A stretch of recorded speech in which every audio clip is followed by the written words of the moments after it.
Такими темпами скоро в Таджикистане не останется людей, которые смогут говорить правду. Досмотрите это видео до конца, и вы узнаете, как обстановка накаляется. Подписывайтесь на наши обновления и точно будете в курсе всего самого актуального. Прошлой ночью в Душанбе был задержан журналист и активист социальных сетей Завкибек Саидамини. 9 июля его родственники в беседе сообщили, что он был задержан вчера вечером в Душанбе около одной из автомоек и доставлен в город Багдад. Один из его родных, не пожелавший назвать свое имя, рассказал, что в тот вечер Завкибек с одноклассником отдали машину на мойку, чтобы затем поехать в его родное село Калаи-Нави, рядом с Рагуном, на празднование Иди-Курбон. Из двух автомобилей вышли неизвестные и задержали его и его одноклассника. Их доставили в отдел управления по борьбе с организованной преступностью МВД по городу Багдад. Одноклассника ночью выпустили, но сказали прийти в 9 часов утра. Вот как утром зашел, еще и не вышел. Но он ничего нам не сказал, он дал расписку, что ни с кем разговаривать не будет, рассказал родственник Завкибека. Официальных комментариев по поводу задержания журналиста не последовало. До этого 7 июля в РОБОП МВД по городу Багдад был допрошен еще один журналист Абдусатор Пирмухамадзода.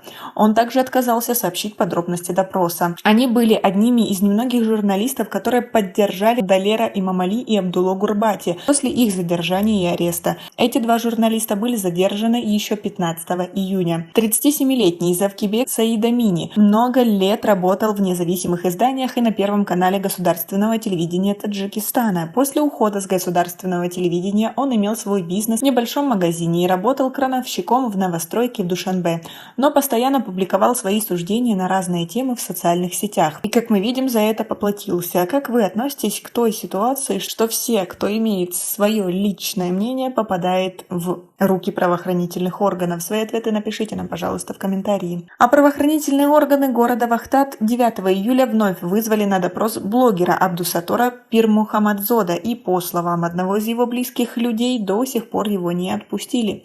Попытки получить комментарии в соответствующих структурах не увенчались успехом. Родные журналиста сообщили, что ничего не знают о его местонахождении. 7 июля сотрудники отдела по борьбе с организованной преступностью МВД в городе Багдад несколько часов допрашивали Пирмухамадзода, а затем провели обыск в его доме и изъяли мобильный телефон. 8 июля корреспонденты с ним связались, но он отказался сообщить подробности допроса. Близкие к нему люди сообщили, что правоохранители дали последнее предупреждение о том, чтобы он отказался от критики и писал только о туризме и исторических темах. Вечером 8 июля после публикации новости о его допросе его снова вызвали в отдел. Напомнили, что он дал расписку о неразглашении, но несмотря на это общался с Радио Азади. Он сказал, что не общался с журналистами, потом его отпустили, сказал собеседник. Однако, по его словам, утром 9 июля его вновь вызвали на беседу и до сих пор не отпустили.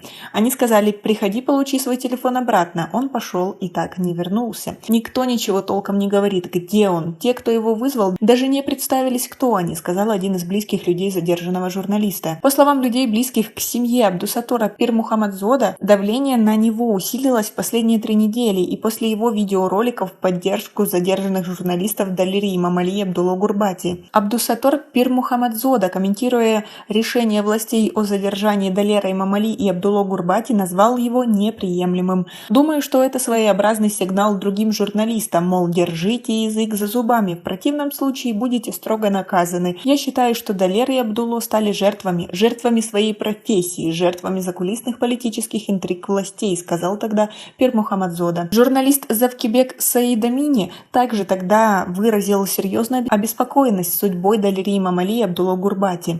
Всех нас, сотрудников СМИ, нередко вызывают на ковер, в том числе в известное всем ведомство. Мы не обижаемся, считаем, что это в порядке вещей, и они, мол, выполняют свою работу. Но когда какой-то чиновник считает себя оскорбленным из-за статьи или видеосюжета и поднимает руку на журналиста, это на самом деле вызывает серьезное беспокойство, сказал он. Как вы относитесь к сложившейся ситуации и о том, что все журналисты в Таджикистане сейчас напряжены и боятся говорить правду, но тем не менее продолжают это делать и действовать? Как вы относитесь к такой позиции властей? Свои ответы напишите нам, пожалуйста, в комментарии. И у нас пока на этом все. Оцените наше видео подпиской и лайком. До скорой встречи!